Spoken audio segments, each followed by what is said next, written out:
Hi, my name's Jonathan, but who I am is really just a minute detail in the grand scheme of things. The following information, however, I think is pretty important to know.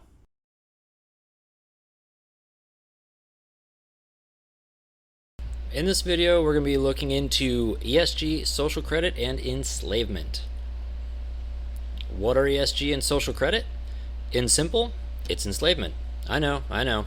You're probably thinking that I'm exaggerating or being hyperbolic, but I assure you, I'm not. ESG stands for Environmental, Social, and Corporate Governance. It's a means of ranking the moral standing of a company or country and will likely be expanded to include ranking individual people. What does that mean? It means that the proverbial they are setting up a social credit scoring system that will be used for control. Are you familiar with the social credit system? Well, I'm going to break it down into the following sections: what they are, how they work, how one is being implemented globally, and how that will become a form of enslavement. But first, we need to establish a base understanding of a credit system. So come along on the ride and let's dive into this. How does a social or credit system work?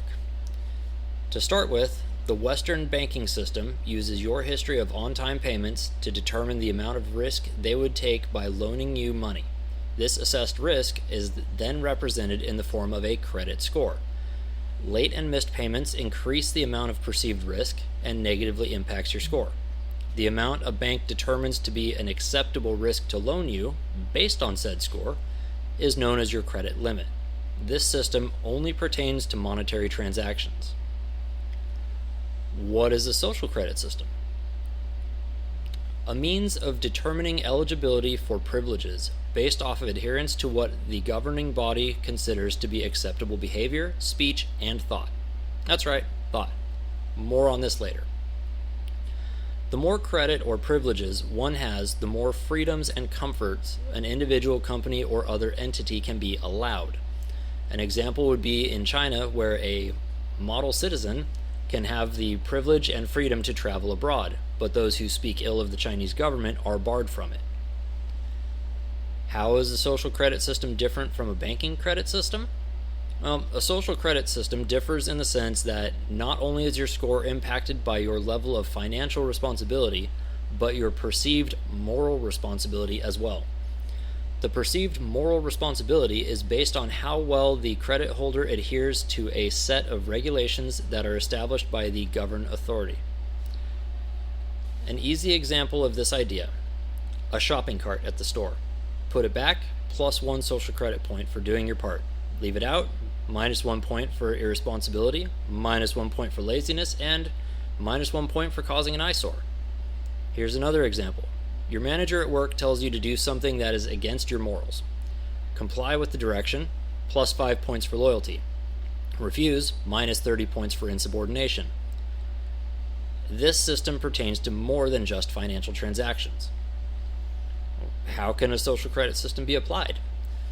Your social credit score could be used to determine if you are allowed to have the following liberties: eat at a restaurant, take out a loan, buy groceries, rent a car, buy a house, rent an apartment, have a passport, get an education, start a business, have a pet, have children, get married, not be in prison, etc. Your social credit score could also be used to determine what kind of job you're allowed to have or even apply for. How about when, where, and how you're allowed to travel? Absolutely. So, what does ESG have to do with a social credit system? ESG are the three initial categories in which governments and companies are being measured as a form of social credit system.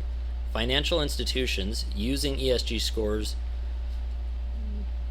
determine where the company's priority standing is in the list of suggestions that the financial institutions provide to potential investors.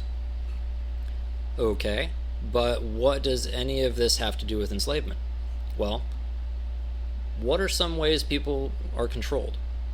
Control their money, control their access to resources, manipulate their social standing, restrict their movement, restrict their speech, threats of violence, and psychological manipulation.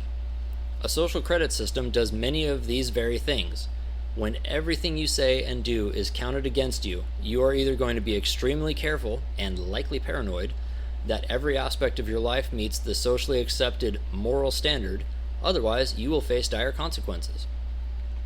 This could be viewed as compelled actions, compelled speech, and eventually compelled thought. Compelled thought means that you self-censor your thoughts to comply with the socially accepted correct speech, because you never know when you might accidentally say what you meant to just think. This also applies to businesses, if they want to be able to continue operating. That amount of control over the people and businesses is tantamount to enslavement. You might still be wondering, how could they possibly know if I put the shopping cart back?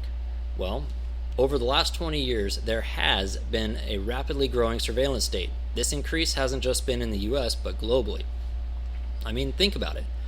So much data is collected about you on a daily basis that can be used to build your social profile. For example, who you are, what you own, what you're interested in, where you live, your web search history, websites visited, your public stance on issues, social media posts, who you associate with, who you talk to, how long you talk, your call transcripts, where you shop, what you buy, how much you spend on what, where you eat, where you travel, a GPS trail of your movements, your biometric data, all of your files that are stored on a remote cloud server, so on and so forth.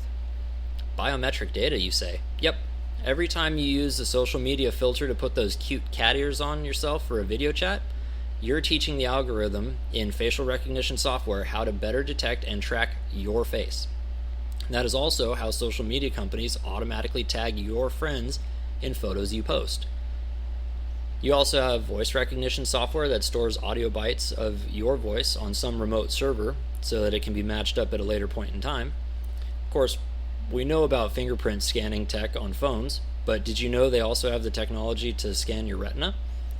Or the location of your veins? How about the company that's offering the ability to pay through your digital wallet by scanning your palm? All of this data can be accessed by the government and whoever the data gatherer sells your data to. This data can be used to determine your behavioral patterns. Yeah, great conspiracy theory. How about coming back to reality? Well, it is not a conspiracy theory. Several of the global banking institutions have already established the foundations, and world governments are quietly establishing the legislative framework for just this system.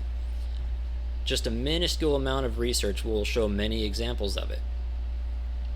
A great example of how all of this can be used against people can be found in the case study of the Canadian trucker protest, when the Canadian government had the banks freeze the accounts of the truckers and all of the people who had donated to them.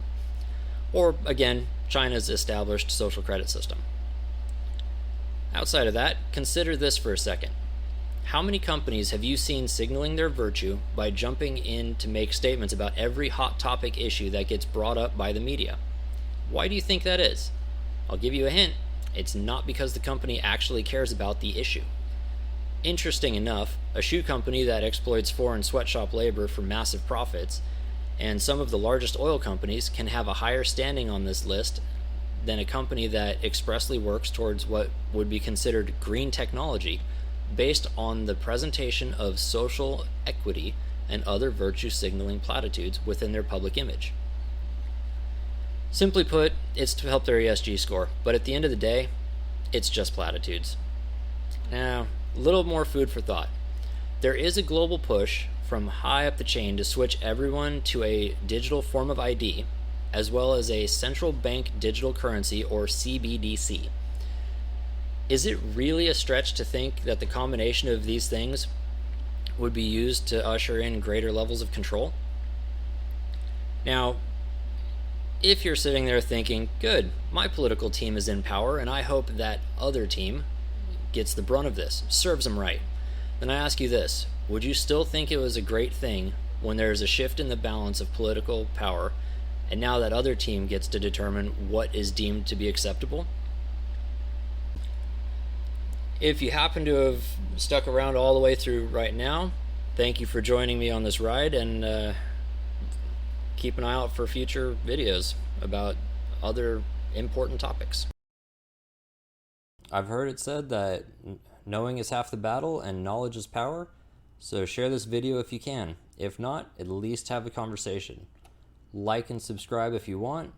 I'd love to hear what you think, so sound off in the comments below.